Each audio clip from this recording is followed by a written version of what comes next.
Alan'ny Azoma 5 aprily taona 5 manolotra ny araba omba ampiraritso topilasy tompoko vavy ary manasa antsika rehetra ihany koa anaraka ny fampahalalam-baovao hatramin'ny farany. Miarabanao ihany koa Eliza Herman. Miarabanao mikarandrem-bolaza faly miarabantsika agnaby mpanaraka ny TV+ Madagasikara magnasanao anaraka fampahalalam-baovao hatramin'ny farany. Tapany voalohany amin'ireo lohatenim-baovao no andeha hoarisoantsika izao. Mpianatra Dimenada avy any Manjakandriana no namony ainy dobo an-dranomasina tao Antsanity Belbaka Mahajanga. Omaly alakamisy 4 aprily tokony tamin'ny iray ora tolakandro. Enina menada izy ireo ny fanavitra rehefa nahitany namany dobo saingy ny ray ihany no afaka soamantsara. Mizotra tao anatin'ny filaminana ny fitsidiana nataon'ny filoha frantsay Emmanuel Macron teto Madagasikara sy ny fionana tampon'ny COI. Tsy nisy ny fanakorontanana na loza goavana ny songadina tao anatin'izay roa andro izay na dia nisy aza ny tsao maro miparitaka sy fiantsiana maro samihafa tanaty tambazotra serasera.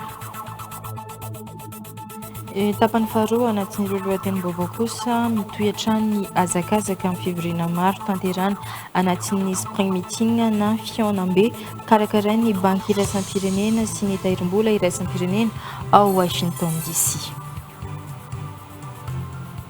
Mirongatra ny alatra andro-jiro eto amin'ny fokotany Vanja Ambohitso mahatratra 10 ireo andro-jiro mandeha amin'ny herin'ny masoandro nisy nangalatra tao anatin'ny 3 volana monja.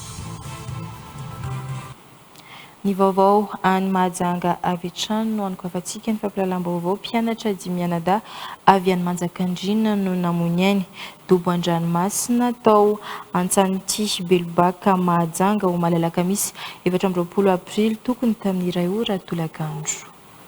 Enina menada izy ireo ny fanavitra rehefa nahitany namany dobo saingy ny ray ihany no avitra soamantsara.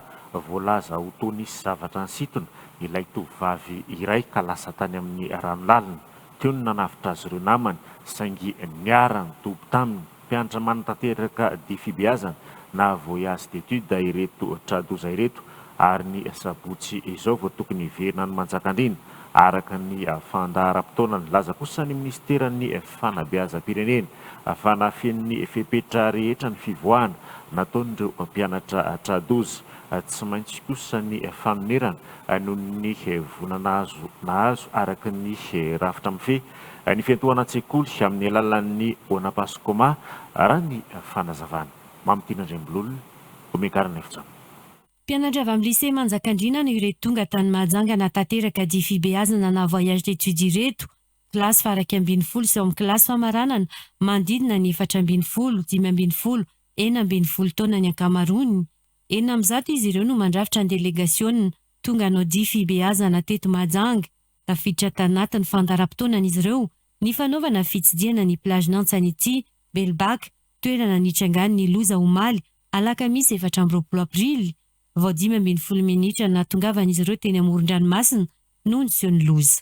À peine 15 minutes na 10 minutes taoriana natongavanay teo anaty rano no nitranga le zavatra. Le ankizy zany ohatrany hoe nahazo an'le rano dia nisy côté nandalany dia misy rano ohatrany hoe sitona anazy dia tafiditra anaty lalina izy dia ny fampisitona ny famonjy dia izay ny tena natonga an'le fahafatesan'ireo zaza ireo efa fonjena tamin'ny hôpitaly ihany no saingy indrisy fa izay koa angamba ny fandaminana tsy afitra tsony 5 ny ray mo afitra soamantsara. Azon'ireo sekoly atao na miankina amin'ny fanjakana na tsy miankina amin'ny fanjakana ny fanatanterana fivoahana na difibeazana. Efa misy ny notina sy mpanavaozana navoaka ministeran'ny fanabeazam-pirenena ny volana septambra 2022 mikasika ireo fepetra samihafa tsy maintsy tanterahina amin'ny fikarakarana fivoahana ho an'ny mpianatra. Tafiditra anatin'izany tsy maintsy anoratana ireo mpianatra amin'ny trano fiantohana ny fakana fahazondalana manokana amin'ny antokon-drarany fitaterana tanety ny fahazoana lalina amin'ireo rafitra feny fanabeazana isatsokajiny manomboka misy izy koa hatramin'ny drenina. Nafeno ireo fepetra rehetra no takiana ny mpianatry ny lisea Manjakandriana ka afaka nanantanteraka ny fivoahana tany Mahajanga saingy tojoloza raha ny fanazavana. Misitraka fanonerana araka ny rafitra mifeny Ona Paskoma ireo mpianatra ny arambona raha ny fanazavana trany.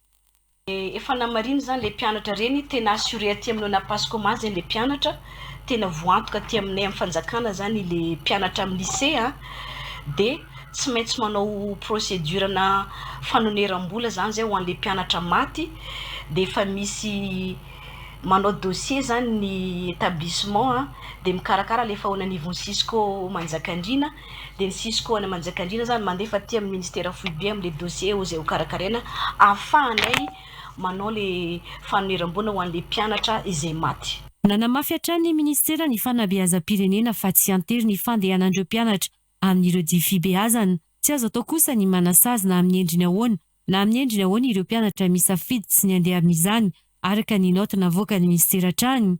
Etsekilany nanamafy ny toanivony fatraboeny fa tsy maintsy izy fepetra ho raisina tao arian'ireny loza ny trango omaly ireny.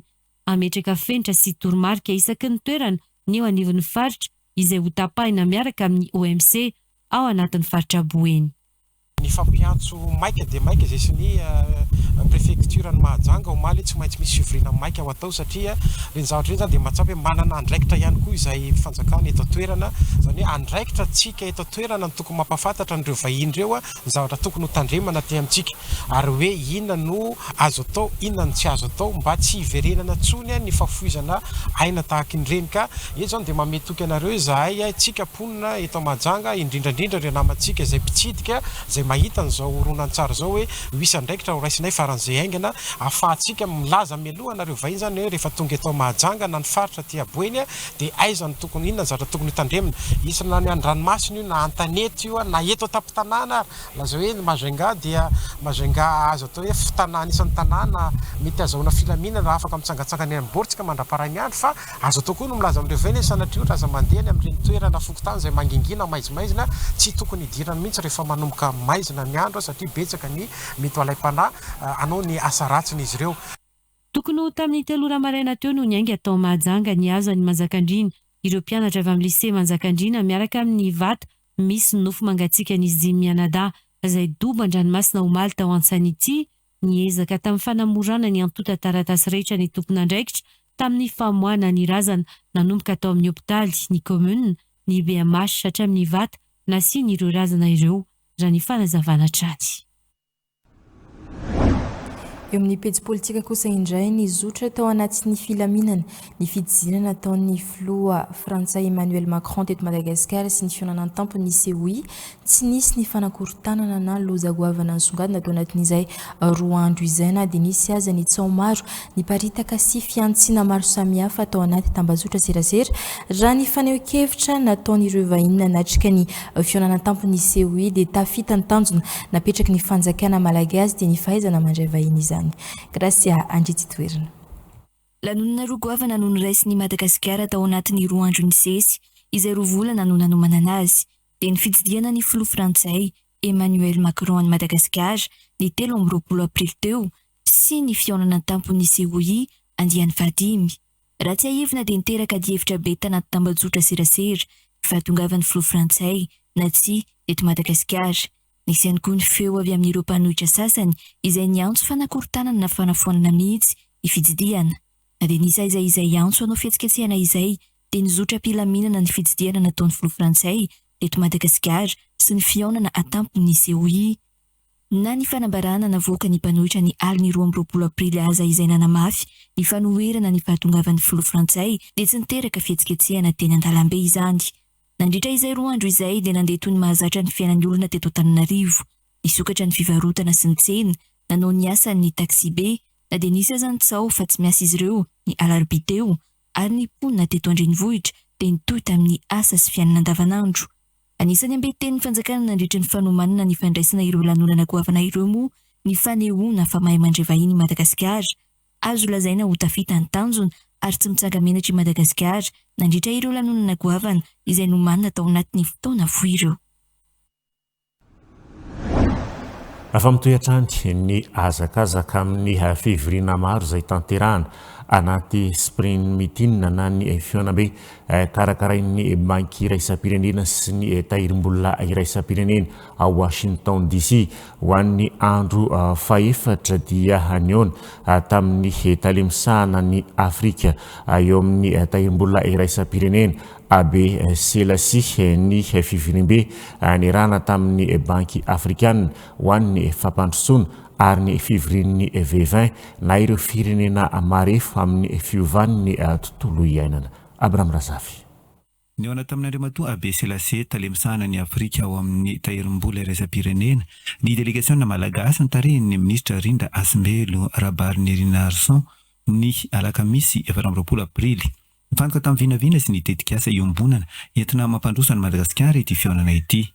Misana tamin'izany ireo vinavinana sapandrosoana ilain'ny Madagasikara ka voasongadina teto ny FEC sy ny FRD. Nambarany abe Selassie fa manoana tanteraka ny Madagasikara amin'ny fanatanterahana ireo tetikasa ireo izy ireo indrindra amin'ny lafiny fanoanana arabola sy ara-teknika. Nanamafy ihany koa izy fa tsy tokony ho afamisaraka amin'ny fiarovana tontolo iainana. Zay ivona fa efa nahavita soamatsara ny fitsirihana faharoa amin'ny FEC sy ny FRD ny eo anivon'ny tahirim-bola iraisam-pirenena FMI ka manome tokatrany ny fahavononany anoana ny Madagasikara amin'ny dingana manaraka. Fihaonana faharoa tanterahana tao Washington DC ny fihaonambe no karakarain'ny banky afrikana ho an'ny fampandrosoana. Mba hevitra niraisana tamin'izany ny fandrefesana ny arena maitso ny arena voajanahary ary ny famokarana ary atoekaren'ny Afrika. Nandray anjara tamin'ny adihevitra ny ministra Rinda Asimbelo Rabarnerina Arson nandritra izany ary nampatsiahy fa tokony ampidirina anaty fomba fikatsiana ny arkarena vaoben'ny firenena ny arena voajanahary ao aminy. Namarana ny fivoriana ny alakamisy 20 aprily ny fivoriana ny arahana teo anivon'ny V20 na ny Vulnerable 20 Group vondrona mirahina amin'ny fiatrehana fiovavan'ny toetrandro sy ny fiantraikany amin'ny toekarena. Volana mafy ny atsisika amin'ny tokony ametrahana ny tontolo iainana hifanaraka amin'ny fampandrosoana ireo firenena ao anatin'ity vondrona ity. Nanaraka izany ihany koa ny ministeran'ny tontolo iainana sy ny fampandrosoana lovainjafy malagasy. Ny fanirandalana tamin'ireo fivoriana rehetra ireo ny firesahana tamin'ireo mpamatsy vola sy ireo mpiara-mombonantoka maro izay samy milaza fa vonona ny haray asa amin'ny Madagasikara toy ny banky Lazare izay banky iraisam-pirenena misehatra manokana amin'ny fanomezana tolo-kevitra ho an'ireo firenena sy ireo orinasa lehibe maneran-tany. Ny maraina moa dia nisy ny fihaonana tamin'ireo vehivavy mpitarika amin'ny Women Lead taorian'ny andiany voalohany ny taona 2024 izay natamboka ny tsara teo amin'ny fifandraisana ka nahafahana ny fampizara sy ny fanolon-kevitra. Fampizarana hevitra saikefa ary ny dadava-mbaolana entina amoronana asa tsara kokoa ho an'ny vehivavy ampiasana talenta ary amoahana ny mety ho vitany ny antsasaky ny olombelona.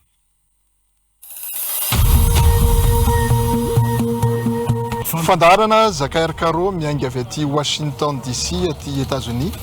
Anasana ny ministry ny toekarena sy ny fitantanam-bola, ny ministry ny tontolo iainana sy ny fampandrosoana lovainjafy, ny masovon'ny Madagasikara miasa simonina aty États-Unis ary ny gouvernora ny banky foibe ny Madagasikara. Arahanao eto amin'ny TV Plus Madagasikara ny zoma 20 aprily 20 sy 2 aorian'ny vaovao.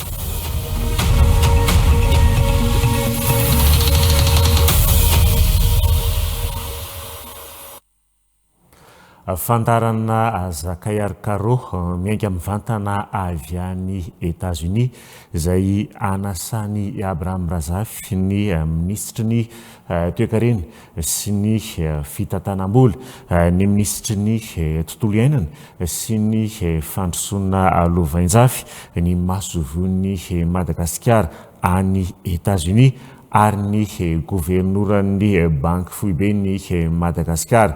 Hoaraitsika eto amin'ny TV Plus Madagasikara anio zoma 20 aprily 20 sy 2 aorian'izao vaovao izao.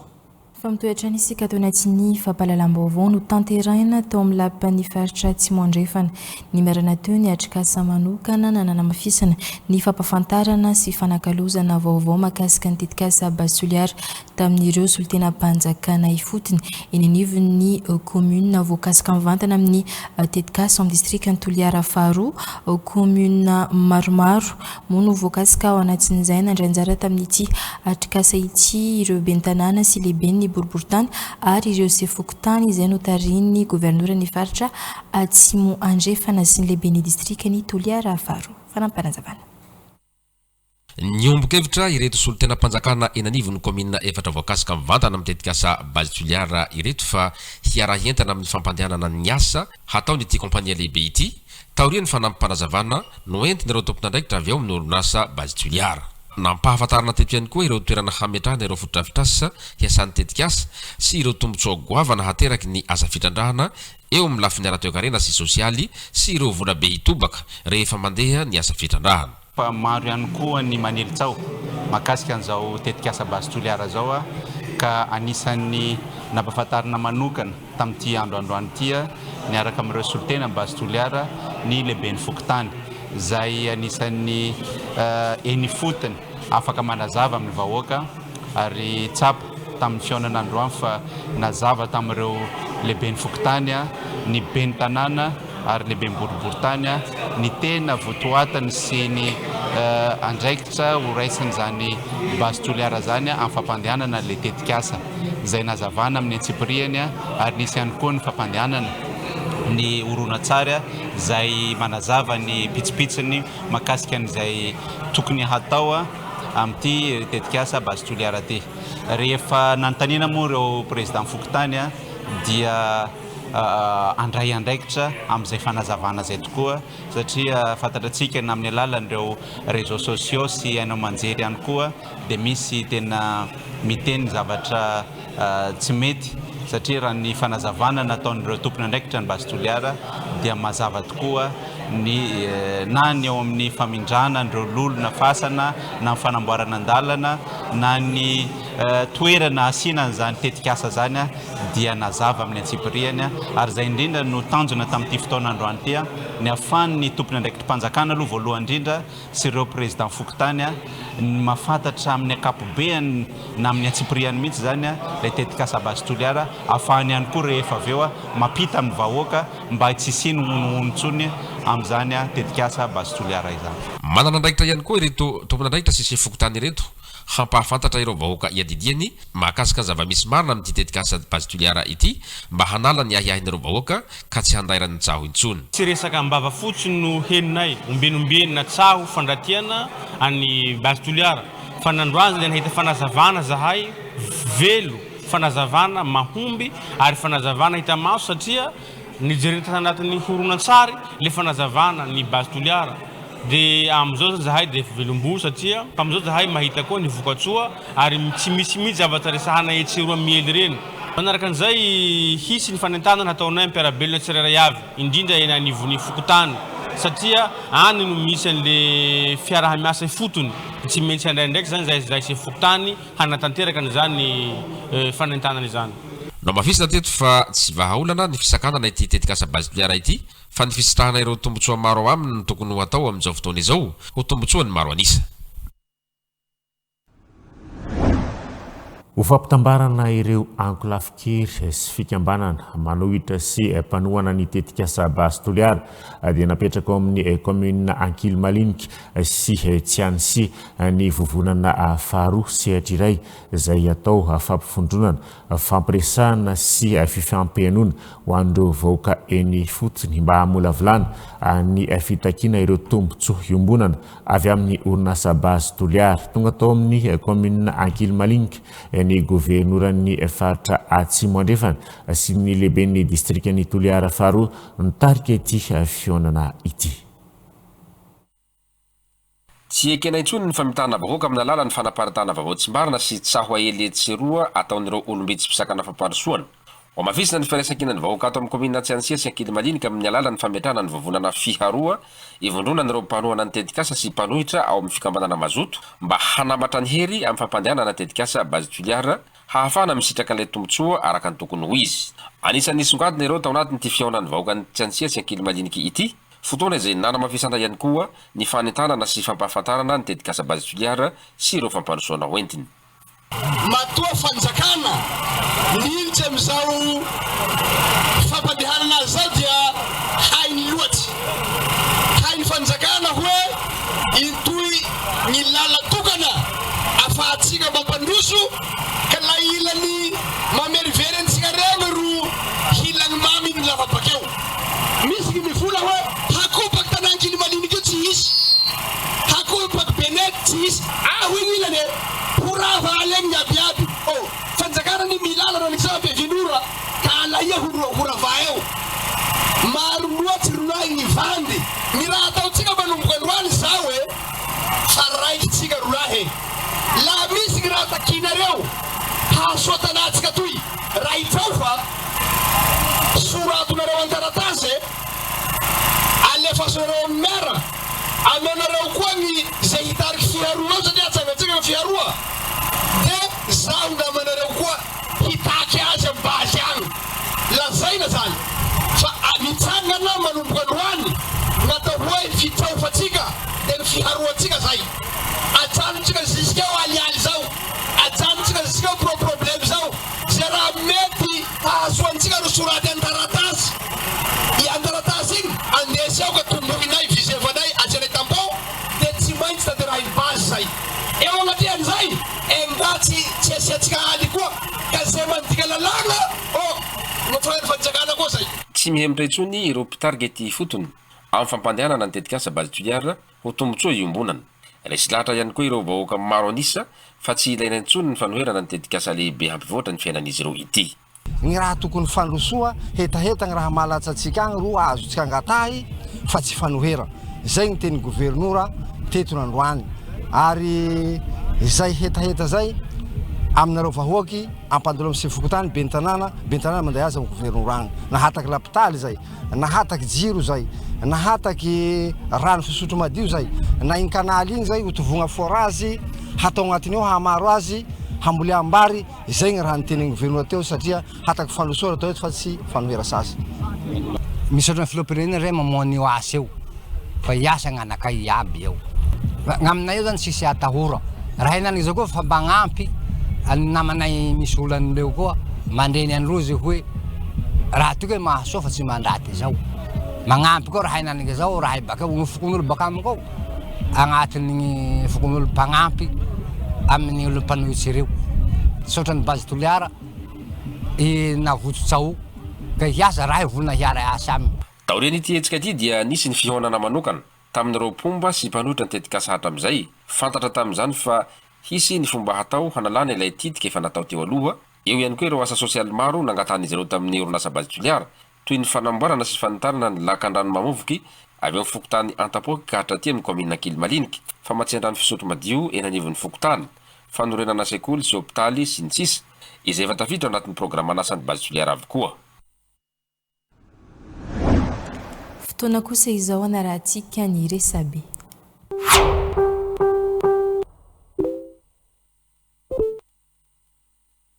Ny pejy fampelezana ny finoana katolika mampafantatra. Efa tonga naneo fanajana ny nofo mangatsika ny Papa François tao amin'ny bazilikan'ny Masindapieri, i Monseigneur Désiré Cardinal Tsarazana, arsevekan'ny Thomasina sy Monseigneur Marie Fabien Raharlambony ainy, eveka amin'ny Morondava, filohan'ny fivondronam-ben'ny eveka eto Madagasikara.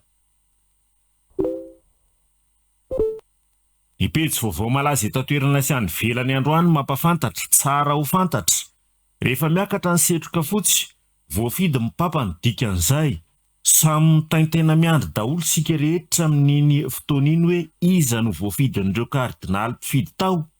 I kardinaly Mamberty, teratany Frantsay, 17 taona, no isanany andraikitra goavana anonona n'ilay fehezanteny hoe Abemus Papam eo amin'ny lavarangan'ny bazilikan'ny Masindapieri. Tamin'ny taona 13 sy 14 izay na voafidy an'i Papa François dia ny kardinaly Jean-Louis Torrent teratany frantsay ihany koa no nindraikitra ny filazana amin'ny voakan'Andriamanitra sy izao tontolo izao io fa nahazo papa vaovao ny fiangonana. Ny pejy ity tanindrazana mampafantatra Mantasoa 3 lahy maty an-drano. 3 lahy nilatsaka an-drano ny talata 2 aprily 2024 tao Mantasoa. Pralandro mpamily fiara ny iray tsy afaka manomboka avy hatrany nefa ny fikarohana ka ny maraina ny 3 aprily vao nindrotsaka tsehatra ny ekipan'ny mpamonjy voly. Fahitana ny razana tamin'ny 7:04, ilay voalohany tamin'ny 7:31 minitra, ilay faharoa tamin'ny 3:04 tolakandro, ilay fahatelo. Lehilahy avokoa ireo niara-mbony, pralandro ary mpamily fiara ny iray. Naverina tamin'ny fianakaviana avy hatrany ireo razana. Na dia lavitry ny farim-piadidiana azy dia tonga nanampy hatrany ny sapeur-pompier Antananarivo renivohitra ao amin'ny CUA. Ny pejy misionera Heliko mampafantatra mpianatra 5 maty an-dranomasina. Voyage d'étude amin'ny Naleha nefa fahafatesana nontseny tao amin'ny La Plage atsahan'ny Tibelbaka omaly tokony tamin'ny 2 ora atoandro. Rehefa nahitany namany naletiky ny rano izy ireo dia nidroboka monjy nefa indrisy maka herin'ny fianakaviana niara-mbony.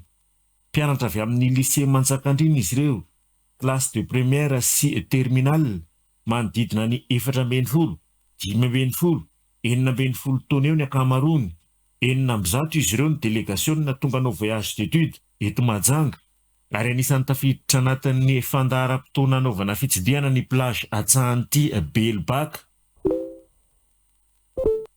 Ny pejy vaovao malaza eran-tany ofisialy mampafantatra Semiri Morikiray mitondra Simon avy any Tamatave ho an'ny farafangana niala lalina omaly tamin'ny lalana fidinana sady mahitsy teo amin'ny PK 87+500 toerana antsoina hoe Antaretra, Fokotany eo ihany, commune ambanivohitra Antaretra, district Ifanadina, vokatry ny arerahan'ny mpamily noho ny tsy fampian'ny torimaso.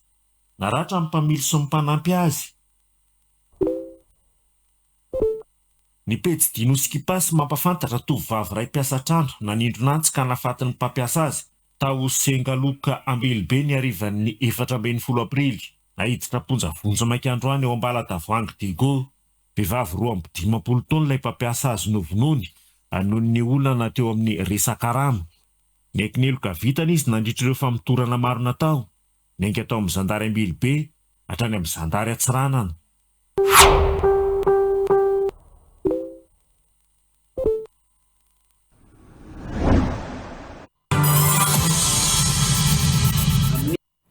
Tsy fandriam-pahalemana mirongatra indray ny halatra andro-jiro eto nivon'ny Fokotany Vanja Ambohitsoa amin'izao. Mahatratra 5 ireo andron-jiro mandeha amin'ny herin'ny masoandro izay nisy nangalatra tao anatin'ny 3 volana amonjy amin'ny alina no anaovan'ireo olon-dratsy ny asa ratsiny raha ny nambaran'ireo mponina manodidina. Fepetra ho raisin'ny eo anivon'ny Fokotany ny fanohizana ny fanaovana patrouille amin'ny alina ataon'ireo tompon'andraikitra misahana izany ary ho fanamafisana ny foton'ireo andron-jiro sy satavela amin'ny alalan'ny tsy paipaika ataon'ireo mponina eto amin'ny Fokotany Ivanja Ambohitsoa ny lehiben'ny Fokotany androany. Santatra Lantinena sy Eric Ranefson.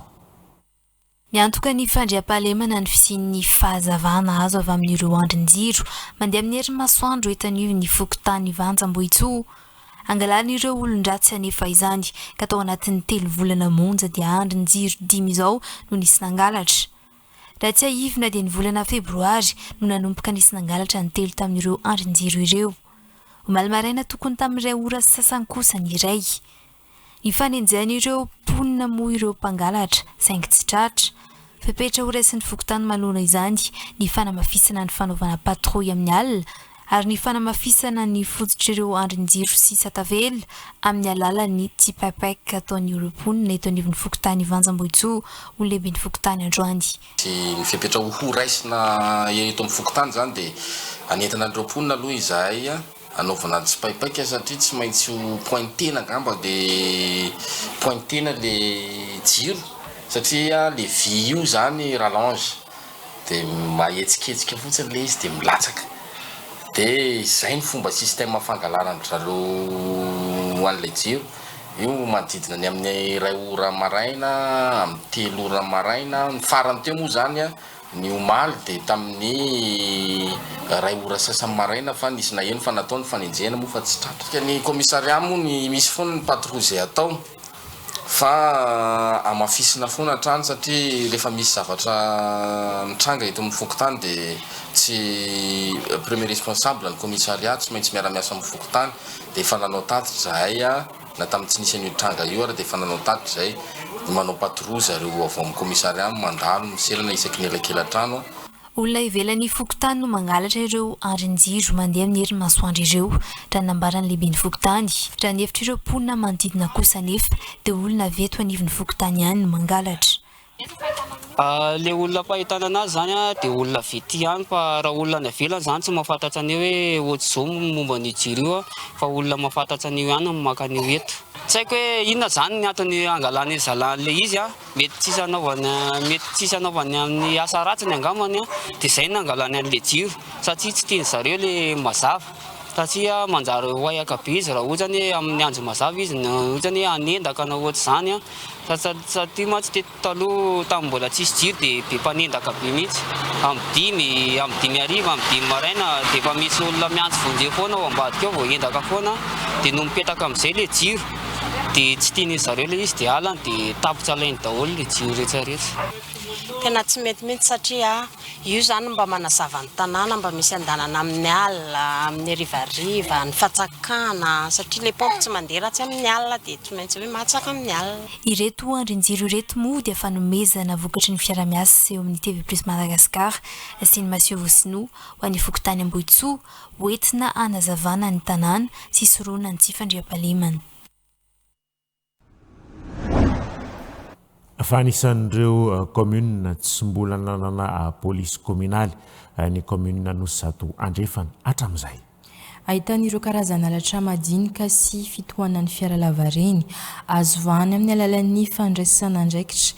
Iny fotony anefa ny commune Anosizato andrefana raha ny fanazavana noho io tsy fananana police communale io voatery tsy maintsy miandry ireo manam-pahefana hiditra antsehatra hatrany ny famahanana ny fandraisana tanana ireo olona samihafa ireo teo aloha anamora sy anafaingana ny famerenana ny fandriam-pahalemana ao anatin'ny commune Zato manomboka izao ny fametrahana police communale ao anatin'ny commune misy 420 izy ireo no anampy ireo zandary ao amin'ny commune Anosizato andrefana mamitsina andrembolona. Tsy dia ahitana fanafiana amin'ny tapiadiana loatra amin'ny commune Anosizato andrefana raha ny fanazavana alabotry sy ariposy no tena betsaka ankoatr'izay dia olana goavana hatria ny commune ny fitohanan'ny fiara lavareny nanapa-kevitra manoloana izany ny commune Anosizato andrefana anisy polisy munisipaly anampy ireo zandary isana ny fandriam-pahalemana sy ny fifamoivoizana ao an-toerana. Anisany mampalaza ny Anosizato dia ity embouteillage ty. Tsy ampy intsony ny gendarmerie mandamina ny famoivoizana. Etsy ankilany koa ny fandaminana ny tanàna satria tsy ampy ny ireo gendarme reo mandamina ny ireo mpivarotra, mandamina ny ireo disadisa eny amin'ny fiarahamonina ary indrindra fa ny natao zao zavatra zao ialana amin'ny mety teraka ny tsy fandriam-pahalemana satria rehefa vitsy ny mpitandro filaminana dia any anelakela tanàna any any ambadimbadiky ny quartier any mety misy ny manararoatra amin'izay tsy fandriam-pahalemana zay. Vahaolana iadina amin'ny toem-boivoy kosa ny asa fanamboaran-dalana anisan'izany ampahan-dalana amin'ny fokotany Antandrokomby ka hatreo Ambodivonina ho tapaka mandritra ny 10 andro io lalana io no ny asa tsy maintsy atao. Ao anatin'ny 10 andro dia ho tapaka ny lalana eto amintsika fa kosa ny ahafahana mandamina azy dia miditra eo amin'ny ambanimaso lasa zay natao double sens zany io ambanimaso io zay mahatonga mbola manao fanentanana amin'ny vahoaka zay mampiasa ny lalana satria tsy maintsy atsaraintsika io ny lalana misy eto amintsika ny aremy bus eto Anosizato tsy miova ary ny lalana rehetra koa ezahana ihany koa na zany mbola afaka andehanan'ny mpandeha tongotra afaka andehanan'ny mpandeha moto mbo alamina zay fa ny fiara indrindra fa ny fiara vaventy no nezahana tena tsy maintsy manaraka an'izay fandaminana zay. Mpiara-miasan'ny komuna amin'ny sehatra samihafa no nahafahana manatanteraka ireo asa rehetra ireo ho fampandrosoana ny fotony raha ny fanazavana tranjy. Mbola betsaka ireo zaza tsy ampitaona miasa eto Madagasikara amin'izao fotoana izao. Ny asa amin'ny sehatry ny arenakibon'ny tany sy ny asan-trano no tena mbola mampiasa zaza tsy ampitaona abetsaka. Ny fahasairanan'ny fianakaviana amin'ny lafiny fivelomana no antony mahatonga ny fampiasana zaza eto Madagasikara. Ho ny ministeran'ny asa, ny fampananana asa ary ny asa-panjakana anamafisana ny ady amin'ny fampiasana zaza tsy ampitaona anomboka ny fandrafetana ny drafitra nasionaly 524 hatramin'ny 724 iarahana amin'ireo mpiara-miombonantoka iraisam-pirenena tsy maintsy atao mifanaraka amin'ny zavamisy sy ny fiovana eo amin'ny sehatra iraisam-pirenena ireo paikady apetraka ahazona vokatra mivaingana ho kosa ny fikambanana iraisam-pirenena momba ny asa. Mamitina Ndrembololona, Omekarana Ifitsana. Ny tombony izandreo zaza tsy ampitaona miasa no ny ady ny valana retina ny olana raha toe-karena maneran-tandra ny fanazavana. Misy 20 tapitrisa ireo zaza tsy ampitaona eo amin'ny sehatry ny asa manerana izao tontolo izao. Ho an'ny Madagasikara, betsaka ireo zaza tsy ampitaona miasa na dia tsy mbola misy aza ny antotana isa mazava hoy ny ministeran'ny asa, ny fampananana asa ary ny asa-panjakana. Ny fahasairana no manosika ireo fianakaviana ampiasa ny zaza tsy ampitaona anampy amin'ny fidiram-bola isan-tokantrano. Atao laharam-pahamehana anatin'ny drafitra nasionaly 522 araka izany ny fahafahamitazona an-tsekoly ireo mpianatra. Raha antsika malala fa mahatonga andreo ankizy ireo tafiditra ny anatin'ny sehatry ny asa dia satria tsy ampy ny oentomanandreo ray aman-dreny amelomana ny ankonan'izy ireo ary lasa mahatonga andreo ankizy ireo mirenireny dia lasa mandeha mitady asa tsy afaka mandefa zany ray aman-dreny andreo ankizy ireo any amin'ny sekoly. Anisan'izany ny drafitra ho apetraka ny fananganana sekoly betsabetsaka kokoa indrindra any amin'ny faritra any amin'ny tontolo ambanivohitra. Eo ihany koa ny fanavaozana hatrany ny ataoko hoe paikady rehetrarehetra hoentina hiatrehana ny fampianarana satria anisan'izany ihany koa ny ao anaty tafiditra ao anatin'ny drafitra nasionaly io ny fanatsarana ny tontolon'ny fampianarana. Mila atao mifanaraka amin'ny fivoarana ny fiovana ny zavamisy amin'ny sehatry iraisam-pirenena kosa ireo paikady ho apetraka anatin'ny drafitra nasionaly ho ny fikambana iraisam-pirenena momba ny asa na ny OIT. Anome tantsorika ny Madagasikara amin'ny fanatanterana izany ny OIT no ny fametrahana ny ady amin'ny fampiasana zaza tsy ampitaona izay lahara-pahamehana ho azy ireo. Nisy ny fanaovan-tsinio fiara-miasa amin'ny fandrafetana ny drafitra nasionaly 522 miompana amin'ny ady amin'ny fampiasana zaza eto Madagasikara. Vaovao ireo vaovao tapatapany. Iompana manontolo amin'ny tontolon'ny asa no atao mandritra ny feptom-piasana ho an'ny birao vaovao ny sendika ny mpiasan'ny hetra na ny SNAIM ambony tany fampidiran-ketra ho an'ny DGI mahatratra 520 isan-jato. Ahafahana mitana sy manatsara izany, mila jerena manokana ny mikasika ny mpiasa hoy ny filohan'ny sendika. Miankina fanomezan-danja ny maha-olona mantsy no ahafahana manatsara trano ny fampidiran-ketra. Mila jerena ihany koa anefa ny mikasika ny fampidirana mpiasa vaovaon'ny hetra noho ny tsy fisian'ny fandraisana izany efa taona maro. No tanteran'androany moa ny famindram-pitantanana teo amin'ny birao teo aloha sy ny birao vaovao ny sendika ny mpiasan'ny hetra na ny SNAIM. Miompana manontolo amin'ny tontolon'ny asa, izany hoe tsy vitany hoe tombotsoan'ny mpiasa ihany fa fanatsarana ny asa dia fitadiavana vokatra tsara ho an'ny asa, kanefa zany vokatra tsara zany dia tsy ho azo velively akory raha tsy jerena ny maha-olona. Ny maha-olona ny mpiasa tsirairay avy isan'ambaratongany izay mandrafitra ny asa ao anatin'ny fitalehavana amin'ny ankapobeny. Ho ampina ireo fianakaviana marefo ara-pivelomana eto an-drenivohitra izay raisina amin'ireo toby andraisana azy ireo eto Antananarivo ho misy ny mpona sy ny firaisan-kina. Niazakazaka tao anatin'ny fotoana fohy ny fifindramonina an-tanan-dehibe indrindra tao anatin'ny Antananarivo renivohitra. Efa mihoatra ny 3 tapitrisa ireo mifamezivezy eto an-drenivohitra ankehitriny raha tokana tao any mponina 3 hetsy ny fotodrafitrasa teny am-Piandohana. Mponina mila ravinahitra ny ankamaroany ireo mpifindra-monina saingy fahasahiranana no hita rehefa tonga eto Antananarivo.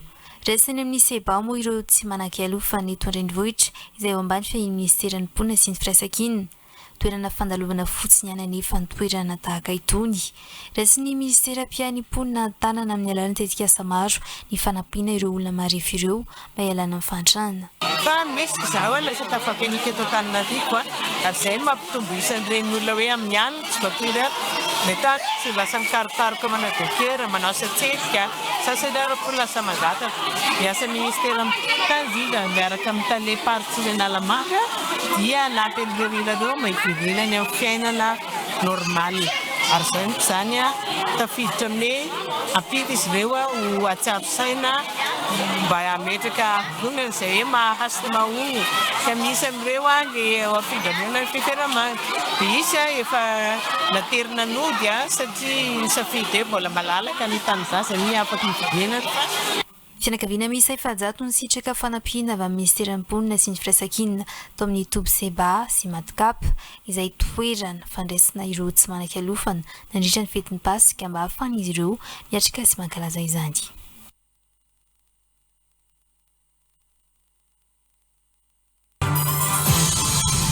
Anisan'ireo sehatra ny sitraka amin'ny fandalovan'ny filoha frantsay teto Madagasikara ny sehatra paramedikaly raha nambaran'ny mpanindry eo anivon'ny lafitry ny infirmiera eto Madagasikara na ny CONIM fa matoran'ny fiarahamiasa amin'ny ministeran'ny fahasalamam-bahoaka no nahazoana izao vokatra tsara zao hoy ny fanazavany. Ao anatin'izany fanohanana goavan'izany no irson'ny paramedy amin'ny fanamafisana ny fampiofanana izay ho tanterahana mandritra ny fankalazana ny herinandron'ny infirmiera sy ny rasazy ho tanterahana ny Mahajanga ny 10 Mey hatramin'ny 10 Mey 2024 avy zao. Lahara-pameana ihany koa ny fitsaboana manakaiky vahoaka ka natanteran'izy ireo ny fizaham-pahasalamana maimaim-pona amin'ny toerana maro ao anatin'ny faritry Boeny. Fahitanay nandritra ny fandalovana président frantsay zay tonga teto Madagasikara satria vao marika tao fa misy fiaraha-miasa eo amin'ny sehatra paramedikaly sy ny firenena frantsay izay isan'ny vendohan-draharahanay tao anatin'ny ordre des infirmiers moa izay nandritra ny forum zay nataonay zay satria sehatra amin'ny any ivelany ka isoranay lefy amin'ny alalan'ny ministera fahasalamana nampita izay etaentanay zay.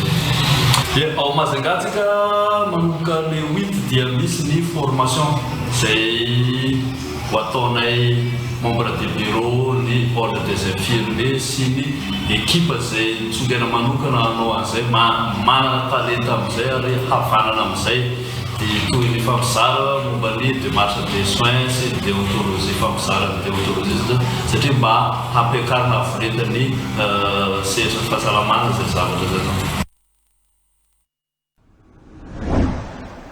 Anoizatsika ny fampahalalam-baovao sary zao ny voambolana.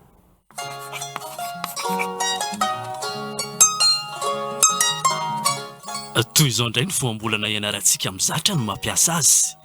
Azo fi.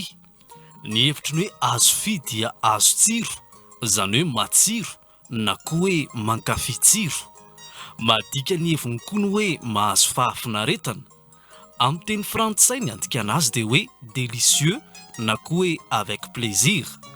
Voambolana izay azo ampiasaina amin'ny andavanandro ohatra ao anatin'ity fehezanteny manaraka ity. Tsapako tena mamitsy ny fanarahana fandarana eto amin'ny fahitalavitra TV+. Azo fiery manaraka izany isan'andro na koa hoe hafa ihany ny Radio Plus. Azo fiery rehefa mandreny iran'ny fahazazana sy ny fahatanorana. Hitantsika ihany koa voambolana ohatra ao anatin'ity fehezanteny manaraka ity. Mafilotra aoka izany ny sakafo karakarain'io mpahandro io. Azo fiery mihinana azy any ka tena mazoto homana. Rehefa izay ary mifantatsika dia azontsika malagasy ampiasaina amin'ny andavanandro ny mampiasa ity voambolana hoe azo fi ity rehefa amin'ny teny malagasy araka ny tokony ampiasaina azy. Sarobidy ny teny malagasy ary fahaizana mahafehy azy. TV+ Madagascar.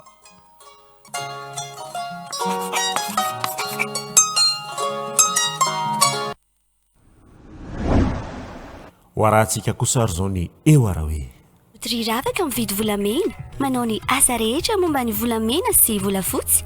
Magasin Nouveauté Béorique Box 3 Antaninarenina ambany pharmacie Pergola. Norolotra ao anao. Moteur, action. Olha tô mihinam-bary sady lisany. Ianao very zoko tsy miasa dia mihinan-kanina. Aiza vary koa? Olona masa ihany miendrika ny mihinana ranga. Aiza mbola miara-miasa any ve dia tsy mena resakafo avera angady. Ianao ve zao vao tonga miasa efa vita ve? manao roviana ty ny asa vao vita mbola manaparivan'ny andro ako olona miasa ihany mendriky mihinana rangazy zoky neo mety tsy masainao sakafo mihitsy avay za ry zany ianao mba akambako any salama daholo ana patron mastomana daholo to dia any patron iny to dia fa janony re valy reny aloha i patron efa milamina tsara patron ny asa vita le asa efa vita ka fa milamina tsara ay dia zay mampisakafo anareo to dia fa janony akaiky anao dia ataony akaina fa tsy tay azo vola ve tsika zao mahazo volonareo ka za matahotra fa mahazo vola tsara mihitsy fa efa ela be mihitsy any nandinika tery anaty tomobile tery efa adiny ray zay tonga teo ela tsy teo mihitsy fa reo bandy reo niasa tetsy daholo miasa manamboatra an'ireo zavatra teo foana ka tsy narena teo foana za mba nangaingany antaniony zalangy antaniony zala teo foana io raha ny zala fa zany antanao zay vidisigara ry ako dia zay tsy natanao teo fa teto foana ka antaniony zala io manginy enoy tsara za ery anaty tomobile ery mijery ela tsy teo mihitsy fa miasa reo dia aveo reo ninambary ela tsy hita mbola tsy teo dia tonga vany ala dia mitetiky ninambary aza mena vary io zala sady tsisy vary hoan'io zany koa eo tena teo foana ao aza manina raha mba miaraka amin'ny rahina rehetrarehetra dia mba miara miasa dia miara mihinana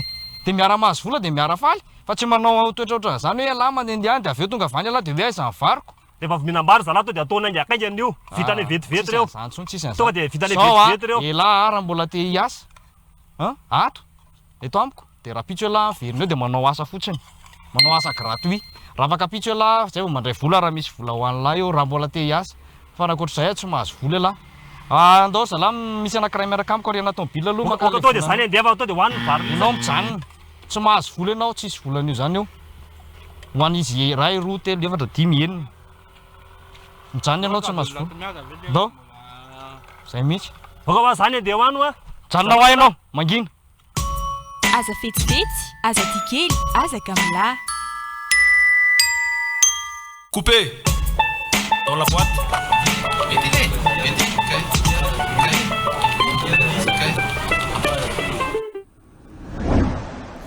dia mifaranahitra eto ny anjarako tamin'ity alina ity misaotra tsika rehetra tsy nisaraka hatramin'ny farany Eliza Hermanina kosa izao mbola hitondra nisy songadina ho antsika rehetra indray veloma tompoko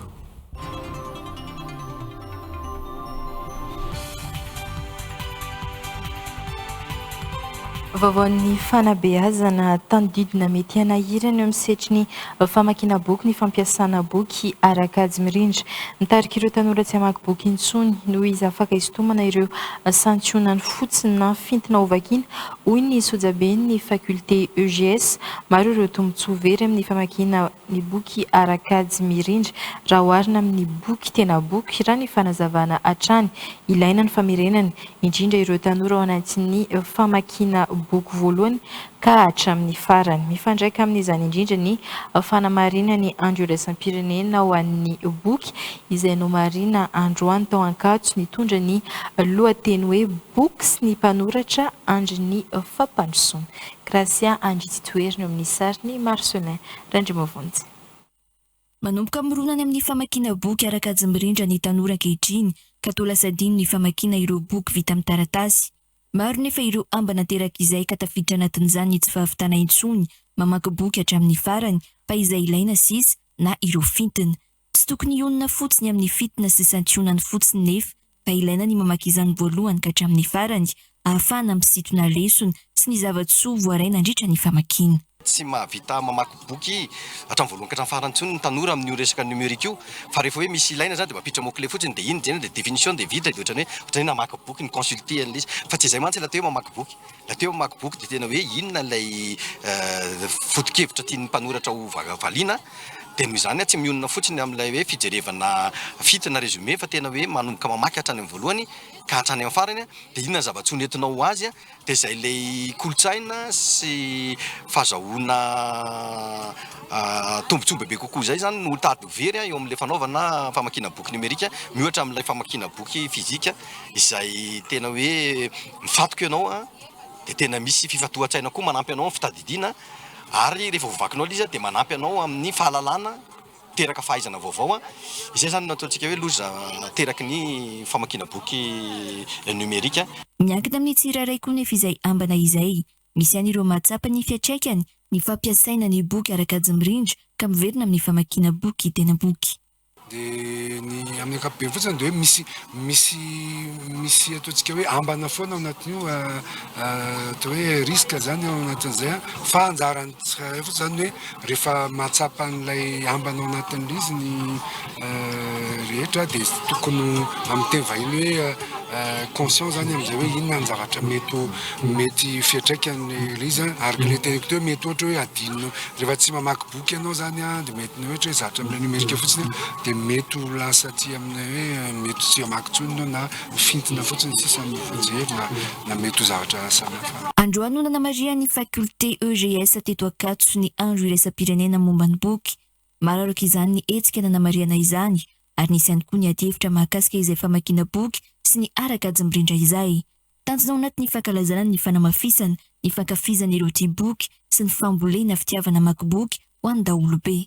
Ny 13 aprily teo moa araka fahatsika zany nisy an'ilay andro tsy hoesana dia atao tamin'ity 15 aprily ity zany amin'ny fanamariana an'izay andro iraisam-pirenena momba ny boky izay ho an'ny atao amin'ny faculté EGS fa zany moa zany fotoana misokatra ho an'ny rehetrarehetra izy ity a dia ny tena ny apetraka ao anatin'izy zany dia ireo fametrahana foana fanamafisana ho an'izay efa aty a fa ihany koa fambolena fitiavana an'izareo mamaky boky izay ho an'ny rehetrarehetra mpianatra ny mpampianatra sy ny ataontsika hoe ny daholobe amin'ny ankapobeny dia izay ny tena anaovana an'ity hetsika ity zany a misy trano eva maro samihafa miarahana amin'ireo mpisehatra momba ny boky a misy famelabea-kevitra sy ady-hevitra ihany koa fanaraka amin'izay.